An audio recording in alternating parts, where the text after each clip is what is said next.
छोटा सा सवाल और लूंगा क्योंकि 2022 में पंजाब में इलेक्शन आ रही है विधानसभा की जी।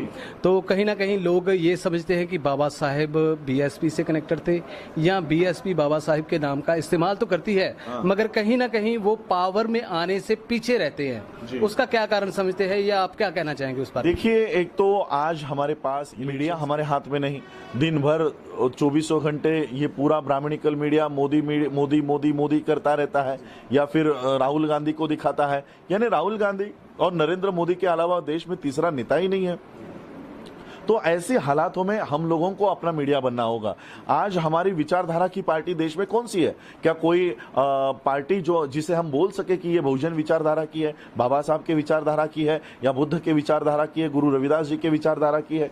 इसलिए आज बसपा को हम देखते हैं कि मान्यवर काशीराम जी ने आज इस पार्टी को बाबा साहब के विचारों पर खड़ा किया, गुरु रविदास जी के विचारों पर खड़ा किया। हमारे महापुरुषों का आंदोलन पॉलिटिकली बाबा मान्य काशीराम जी ने इस पार्टी के माध्यम से पूरे गांव और पूरे देश भर में बाबा साहब मान्य काशीराम जी लेकर आए। और इसलिए आज मैं पंजाब के लोगों को ये कह सकता हूं कि पश्चिम बंगाल में ममता बनर्जी अगर ये कर सकती है कि नरेंद्र मोदी के और इतने उनके प्रचार कर सकती है, तो क्या पंजाब में बसपा के लोग बहन मायावती जी के नेतृत्व में उनको, मैं तो कहूंगा 2022 नहीं 2024 का लक्ष्य लेकर हम लोगों को लड़ना होगा कि नरेंद्र मोदी के अगेंस्ट इस देश में अब कोई ऑपोजिशन लीडर नहीं है। राहुल गांधी को इस देश के लोग एक्सेप्ट करने को तैयार नहीं है। वो बिल्कुल भी मुझे इंटेलेक्चुअल आदमी नहीं दिखाई देता। उनकी भाषा का प्रॉब्लम, वो अपने आप को व्यक्त नहीं कर सकते, वो अपने आप को क्या कहना चाहते हैं वो बता नहीं सकते। ऐसा व्यक्ति ऑपोजिशन का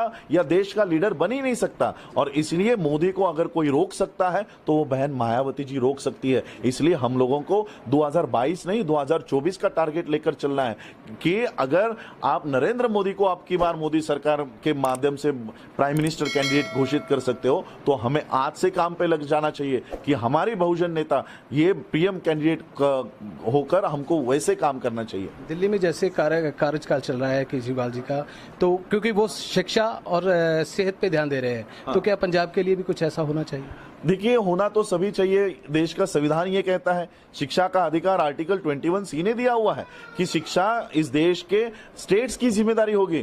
केजरीवाल ने कोई नया काम नहीं किया, ऑलरेडी बाबा साहब ने ये आदेश देकर गए हैं कि शिक्षा स्टेट की जिम्मेदारी होगी, हेल्थ से स्टेट की जिम्मेदारी होगी। बाबा साहब ने कई सारे सेक्टर्स ऐसे रखे हैं कि जो गवर्नमेंट के कंट्रोल में हो, लेकिन वो तो सारा बेच रहे हैं।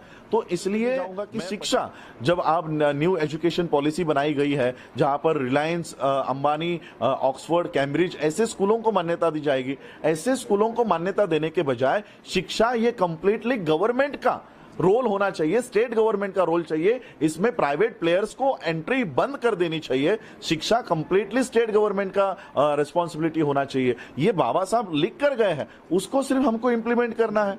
हेल्थ पॉलिसी आज देख रहे हैं कि हमारे लोग ऑक्सीजन की वजह से, बेड न मिलने की वजह से मर रहे हैं। ये बाबा साहब ने लिखा हुआ है कि कुछ सेक्शंस है जो आपको कभी प्राइवेटाइज नहीं करने हैं।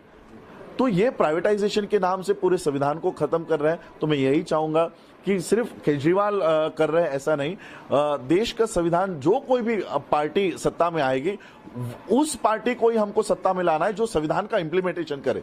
Thank you. अंत में बस क्या संदेश देना चाहिए? मैं पंजाब न्यूज दैनिक के दर्शकों को यही कहना चाहूंगा कि देखो, आप मैं कभी आपको एबीपी न्यूज पे, जी न्यूज पे, आज तक पे तो कभी दिखूंगा नहीं। यही हमारा बहुजन मीडिया है, यही हमारे विचारधाराओं का प्रचार और प्रसार करने वाला मीडिया है। तो इस चैनल्स को ज्यादा से ज्यादा लाइक करो, सब्सक्राइब करो, ज्यादा से ज्यादा इसके वीडियोस को शेयर करो, क्योंकि यही हमारी आवाज बनने का काम करेगा। देश का जो चौथा पिलर है मीडिया, वो मीडिया पर ब्राह्मणवाद का कब्जा हो चुका है ऑलरेडी। इसलिए हमको एक नया पिलर यहां पर सोशल मीडिया का खड़ा करना होगा, जो यूट्यूब के माध्यम से, फेसबुक के माध्यम से हमारी बातें आप लोगों तक पहुंचाएगा। तो इस चैनल को ज्यादा से ज्यादा आप लोग सब्सक्राइब करें, शेयर करें। Thank you. जय भीम। मैं